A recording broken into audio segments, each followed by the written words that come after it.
Eta Carinae is one of the most intriguing sources in the sky, and there's actually a large group of us around the world that are keenly interested in it. Eta Carinae is one of the most massive stars in the galaxy, and it is also a very evolved massive star that we think is near the end of its lifetime.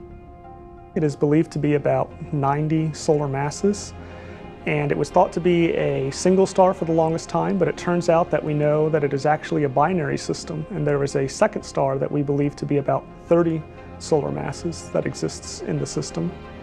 In the 1840s, Eta Carinae experienced what we call the Great Eruption, where it blew out somewhere between 10 and 40 times the mass of our Sun in material. And that material formed this nebula that now surrounds the system. The nebula itself is a little bit large to map completely by Hubble. And actually we did that a long time ago with the Space Telescope Imaging Spectrograph. However, we were only able to see evidence of the dusty regions. So the thing that we did is we had an international collaboration, and we used the Very Large Telescope in Chile to do spectroscopic mapping of the entire Homunculus Nebula.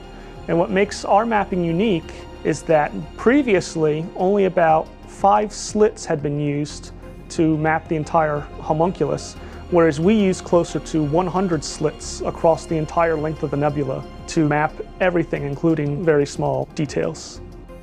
This is one of the first times we not only have a 3D model for an astrophysical object, but we were actually able to take our 3D model and print it on a 3D printer. What we find here is that there's dimples in the 2 lobes, here in the blue shifted, that which is approaching us, and in the red shifted section here. And then most peculiarly, in between, where we might expect to see something fairly symmetrical around here, we see these 2 wings coming out, tilted both with respect to the bipolar structure and with respect to the orbit of the 2 stars. That gives us very important information about the physical mechanisms that are responsible for forming the nebula. For example, trying to determine whether or not it was a single star that had an explosion, or if the binary had some important effect on shaping the nebula. This new model tells us that potentially the explosive event happened when the stars were closest to each other, and that the material that came out not only came out in the polar regions, but was shaped in the orbital plane, which is between these 2 systems.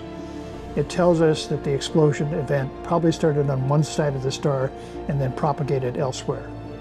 Prior to these observations and the modeling, there was no reason to think that binarity played any role in the eruption or the forming and shaping of the homunculus. But now that we have this more detailed model, it turns out that the distance between each of these features is very similar to measurements that we have of the central binary. And so for the first time, we have evidence that binarity played a role either in the Great Eruption itself or in shaping the nebula after the initial explosion.